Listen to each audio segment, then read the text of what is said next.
warahmatullahi wabarakatuh. Perkenalkan, saya Natasha Bilajaya-Ningrum dengan NIM belakang 0024. Di sini saya akan menjelaskan materi tentang e-commerce. Yang pertama, latar belakang. Transformasi bisnis melalui internet. Perkembangan teknologi informasi dan komunikasi telah memungkinkan bisnis untuk bertransaksi secara online, menghilangkan batas fisik dalam proses jual beli. Kemudian, efisiensi proses bisnis. Dengan e-commerce, pelaku bisnis dapat mengurangi biaya operasional secara signifikan sambil meningkatkan efisiensi serta efektivitas sistem mereka. Akses ke pasar global. Internet memungkinkan bisnis termasuk UMKM untuk menjangkau pasar yang lebih luas tanpa harus membangun infrastruktur fisik tambahan. Kemudian di sini ada pengertian e-commerce sendiri. E-commerce merupakan penerapan teknologi informasi internet untuk transaksi komersial secara elektronik mencakup jual beli, pembayaran hingga layanan purna jual dalam suatu sistem. Konsep ini memungkinkan bisnis terhubung dengan konsumen tanpa batasan geografis dan waktu, sekaligus meningkatkan efektivitas dalam proses bisnis secara keseluruhan. Kemudian di sini juga ada manfaat. Yang pertama, perluasan wawasan akademis. E-commerce membantu memperluas wawasan pelaku akademis dengan memberi pemahaman tentang penerapan teknologi informasi di dunia bisnis. Kedua, ada meningkatkan efisiensi bisnis. E-commerce juga memungkinkan proses bisnis menjadi lebih cepat, lebih terorganisir, dan lebih hemat waktu serta biaya. Yang ketiga, ada dukungan untuk pelaku usaha kecil menengah. Melalui pemanfaat e-commerce, pelaku UMKM dapat memperluas jangkauan pasar mereka dan mengurangi kebutuhan infrastruktur toko fisik.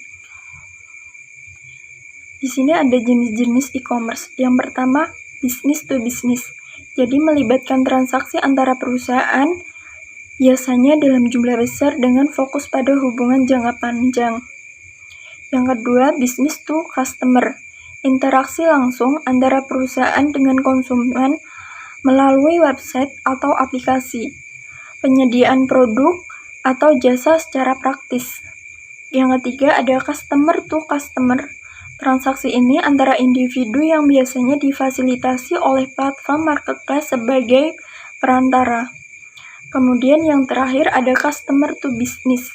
Jadi konsumen itu menawarkan produk atau jasa kepada perusahaan. Misalnya tuh dengan desain grafis atau karya kreatif melalui platform digital. Kemudian di sini ada mekanisme kerja sistem elektronik bisnis atau e-commerce. Yang pertama itu ada penyediaan informasi produk. Jadi, proses penyediaan informasi produk ini, e-commerce dapat dimulai dengan menyediakan informasi produk oleh penjual melalui platform digital seperti website atau aplikasi dengan menyertakan deskripsi, harga, dan ketersediaan. Kemudian yang kedua ada pemesanan oleh konsumen. Jadi konsumen itu dapat mencari dan memilih dan melakukan pemesanan produk yang kemudian diproses oleh sistem untuk mengolah transaksi. Yang ketiga, sistem menyediakan elektronik. Transaksi dapat dilakukan melalui sistem pembayaran digital yang aman seperti e-wallet atau transfer bank. Yang keempat, proses pengiriman. Setelah melalui pembayaran dikonfirmasi, sistem akan mengatur pengiriman produk menggunakan jasa logistik dengan pemberitahuan status secara real-time. Kemudian yang kelima ada pelacakan transaksi. Seluruh proses tercatat dalam database sehingga dapat dilacak secara efisien, dapat meningkatkan kecepatan dan juga keakuratan pelayanan. Kemudian ada proses dalam sistem e-commerce. Yang pertama ada promosi produk. Jadi pemanfaatan media digital itu untuk meningkatkan visibilitas produk dan menarik perhatian calon pembeli. Kemudian yang kedua, pemesanan dan juga pembayaran. Konsumen itu dapat memilih produk, melakukan pemesanan, dan menyelesaikan pembayaran melalui metode elektronik yang disediakan. Kemudian yang ketiga, pengolahan pengiriman. Produk yang dikirim kepada pelanggan dengan pengaturan logistik yang efisien melalui integrasi sistem e-commerce. Kemudian yang keempat ada layanan purna jual. Ini tuh dapat memberikan dukungan kepada pelanggan seperti garansi, pengambilan produk, ataupun konsultasi layanan. Dan yang terakhir itu ada analisis dan juga laporan. Data transaksi dianalisis dan dijadikan dasar perencanaan bisnis untuk mendukung pengambilan keputusan strategis.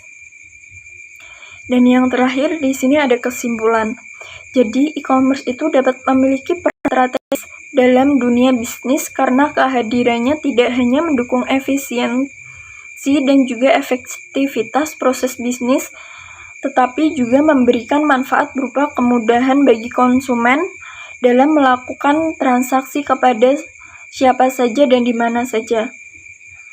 Sekian, terima kasih presentasi dari saya. Wassalamualaikum warahmatullahi wabarakatuh.